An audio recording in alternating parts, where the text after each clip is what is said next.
ఒకటి గట్టిగా లాగపెట్టుకుంటే నేను బుద్ధినోడు ఎవడో చెప్పన్నారట. మాట్లాడుతున్న ఒకడు వచ్చి చెల్లిన ఆయన చంప మీద కొట్టి ఆయన మొఖం మీద ఊసేసి అన్నారట, నువ్వు దేవుని కుమారుడు అయితే నిన్ను నువ్వు రక్షించుకో. దౌర్జన్యంగా ఆయన ఏ తప్పు చేయకపోయినా తప్పుడు సాక్షులు బట్టి ఆయన మీద మోపిన నేరాలు ఏంటో తెలుసా? ట్యాక్స్ కట్టమంటున్నాడు, రాజునని చెప్పుకుంటున్నాడు, మాబును ఫామ్ చేస్తున్నాడు, చాలా మంది మోకని కట్టి గవర్నమెంట్ దించేయాలనుకుంటున్నాడని ప్రభుత్వ వ్యతిరేకమైన రాజదోహం కేసులు ఆయన పెట్టి తప్పుడు సాక్ష్యాలు చెప్తూ దౌర్జన్యంగా ఆయన కొడుతుంటే ఆ టైంలో ఆయన చేసిన పని ఏంటో తెలుసా? గొర్రె వలె మౌనంగా ఉన్నా. నేను ముగిస్తున్నాను. అంత మౌనంగా ఎందుకున్నావు అని అడిగితే ఆయన నోరిపోయాడు అనుకోండి, ఆయన ఇలా చెప్పొచ్చు, నేనెక్కడ రాజునని చెప్పుకున్నాను, నేనెక్కడ ట్యాక్స్ కట్టొద్దని చెప్పాను, నేనెక్కడ రాజ్యాన్ని పోగేశాను, నేనెక్కడ ఇవన్నీ చేశాను, నేనెక్కడ ఎదుటి వాళ్ళని దోసుకున్నాను, వీళ్ళందరూ కావాలని నా మీద పగబడుతున్నారు. పిలాతు నీకు అర్థమవుతుంది, నా యందు ఏ దోషం లేదని, నీకు ఇడిపించే అధికారం ఉంది, దయచేసి నన్ను ఇడిపించని ఒక్క మాట ఎక్స్ప్లెనేషన్ పిలాతుకి యేసు ప్రభు తెప్పితే తప్పించుకునే అవకాశం ఉందా లేదు చెప్పాను. కానీ ఆయన నోరు ఇంతకు నోరు తెరవలేదంటే మన పెద్దలు రాసిన పాటల్లో ఉన్న భాగం చెప్పిన ఆయన నోరు తెరవకపోవడానికి కారణం అందులో ప్రేమ. నీ నా దోషాలు భరించడానికి ఆయన తంటి దిగున మన బాధను దిగించేసాడట. ఆయన లోపల హృదయంలో మన బాధను దాచేసుకున్నాడట. ఆయన అనీతిమంతుడిగా తీర్చబడుతూ మన నీతిమంతులుగా మార్చి కలంకమైపోయిన దోషుల గుండా నిర్దోషత్వం లేని శిక్షింపబడ్డానికి తప్ప రక్షింపబడ్డానికి ఏమాత్రం అర్హత లేని మన బతుకుల కొరకు ఆయన శిక్షణ మోయడానికి గొర్రెపిల్ల వలె మౌనంగా ఉండిపోయాడు. ఆయన మౌనం ఈడితే ఏమవుతుంది చెప్పండి? మన బతుకులన్నీ బయటకు వస్తాయి. ఆయన మౌనం ఈడితే ఎవరు సిలువ వేయబడాలి చెప్పండి? మనం అందరూ సిలువ వేయబడాలి. ఆయన మౌనం ఈడితే నేను మళ్ళీ చెప్తున్నాను, ఎవరండి నరకానికి పోవాల్సిందా చెప్పండి? మనం పోవాలి. కానీ ఆయన అంట గొర్రె పిల్ల వలె మౌనంగా ఉన్నాడట. ఎంత మౌనం అంటే వదకు తేబడుతున్నప్పుడు గొర్రె పిల్ల తల మీదకి కత్తేస్తున్నప్పుడు ఆ కత్తిని చూసి కూడా గొర్రె ఎంత అమాయకంగా చూస్తుందో ప్రభు అయిన యేసుక్రీస్తు వారు కూడా అలా అమాయకంగా నిలబడినట్టు. యోహాను అన్ని మైండ్లో పెట్టుకుని చెప్పిందే, లోక పాపములు మోసుకున్న ప్రభు దేవుడు మెస్సయ్యను రాజులకు రాజులుగా ప్రభువులకు ప్రభువులుగా ఫైటర్గా వారియర్గా మీరు ఎక్స్పెక్ట్ చేయకండి. మొదటగా ఆయన వస్తున్నది దేనికంటే మన పాపాల మోయడానికి వస్తుంది. ఆయన ఫైట్ మొదటి రాకల్లో చేయడు, రెండవ రాకలో వదిలేస్తాడు ప్రతి ఒక్కరికి టెక్క. ఇప్పుడు మీరు చూడాల్సింది తెలుసా? మన పాపాన్ని భరించడానికి వచ్చాం. ఆయన జయించగలిగే శక్తిమంతుడు, ఆకాశాన్ని సాధించగలిగే శక్తి కలిగిన వాడు, సార్వభౌమ అధికారం కలిగిన వాడు. ఎంత మౌనంగా ఎలా ఉండిపోయావంటే మన పెద్దల పాడిన పాటల్లో పాట మీకు తెలుసు, ఇది దేవుని నోరు తెరవలేదా మన ప్రేమిస్తుంది.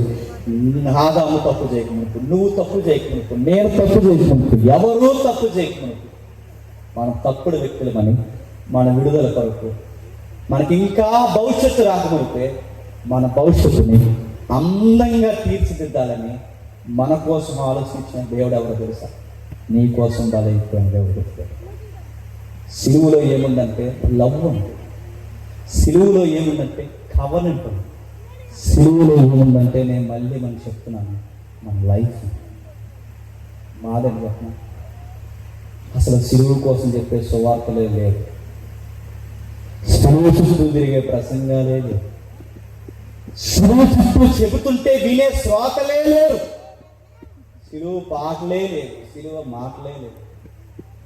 కానీ బైబిల్ అని తెలుసా? ఇందులో ప్రేమ కనబడ దేవుడు లోకమును ఎంతో ప్రేమించాను, తాను ప్రేమించిన అద్భుతీయ కుమారుణ్ణి తను ఎనితి ఇక మన కొరకు అనుగ్రహించిన. ఇందులో ప్రేమ కనబడి రోమపత్రిక ఇంటికి వచ్చారండి.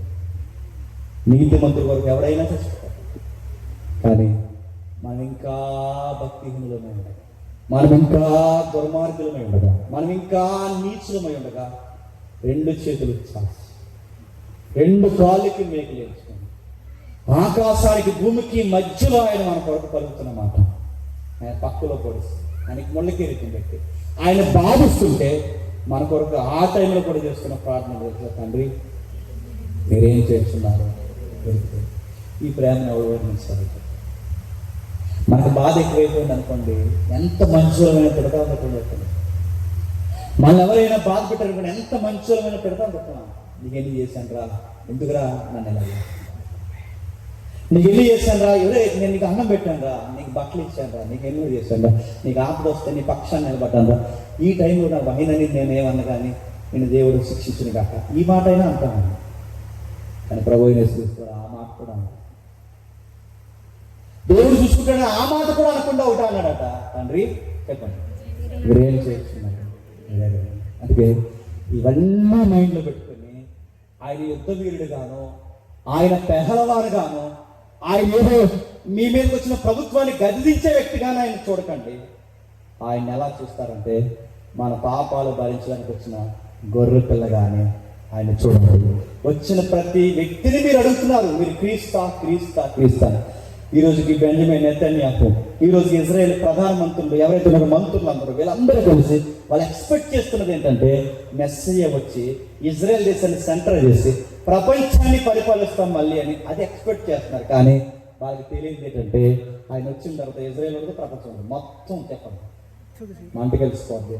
ఆయన రాజ్యం శాశ్వతంగా నిత్యత్వంలో ఉండబోతుంది. అది ప్లాన్ చేస్తాడు ఆయన. అందుకే ఆయన అంటున్నాడు, ఇంకా కిందికి మాట్లాడుతున్నట్టు ముగిస్తున్నాను. అన్యాయపు తీర్పునందున వాడే అతను కొనుకోబడిన అతడు నా జనుల అతిక్రమం మొత్తబడిన కదా, సజీవుల భూముల నుండి అతను కొట్టివేయబడిన కదా, అయినను అతని తరము వారిలో ఈ సంగతి ఆలోచించిన వారు వస్తున్నారు. ఈ తరములో ఆ సంగతి ఆలోచి ఈ 2000 సంవత్సరాల తరాలలో ఈ సంగతి ఆలోచించేవారు ఎవరు? నువ్వు ఆలోచిస్తున్నావా? యెషయా అడిగిన ప్రశ్నకు సమాధానం చెప్తున్నా. ఈ తరంలో ఈ సభలో మేము ఆలోచిస్తున్నాం. ఈ చుట్టూ ఈ ఊళ్ళో ఉన్న వాళ్ళందరూ ఆలోచిస్తున్నారు లేదు కానీ మాకు తెలియదు అంటావా. ఈ తరములో గొర్రె పిల్లగా ఎందుకు ఆయన చనిపోయాడో చెప్పండి. మేము ఆలోచిస్తున్నాం, మా కుటుంబాలతో ఆలోచిస్తున్నాం, మా బతుకులతో ఆలోచిస్తున్నాం. ఆయన నిలువెల్లా మా కోసమే చనిపోయాడు. ఆయన మరణం ఉండాడు, భక్తితో సమాధి నియమింపబడ్డాడు, ఆయన సజీవుల భూమిలోంచి కొట్టివేయబడ్డాడు. ఆయన మా కొరకే చనిపోయాడు. ఇది మేము నమ్ముతున్నాం, ఇది మేము ఆలోచిస్తున్నాం. ఆలోచించే వారు ఎవరున్నా నువ్వు కోసం రేట్ చేశా ప్రభువా, మేమున్నాం. నీ కుమారుని త్యాగాన్ని అర్థం చేసుకోవడానికి చెప్పండి మేమున్నామని జవాబు చెప్పడమే రక్షణ జీవితంలోకి రావు. ఇంకా ఎవరైతున్నారో మీ అందరినీ నేను బతుకులాడుతున్నాం. ఇంకా ఎవరైనా బాప్తిజం తీసుకోకపోతే, ఇంకా ఎవరైనా రక్షణకు దూరం ఉంటే, ఇంకా ఎవరైనా దేవుని రాజ్యం మీరు ఎదగకుండా ఉంటే, పెళ్లిళ్ళకి, పేరంటాలకి, బర్త్డేకి, గృహాలకి ఇలాంటి నకిలీ బాప్తిజాలు మీరు తీసుకుని ఉంటే ఇవన్నీ చెల్లవు.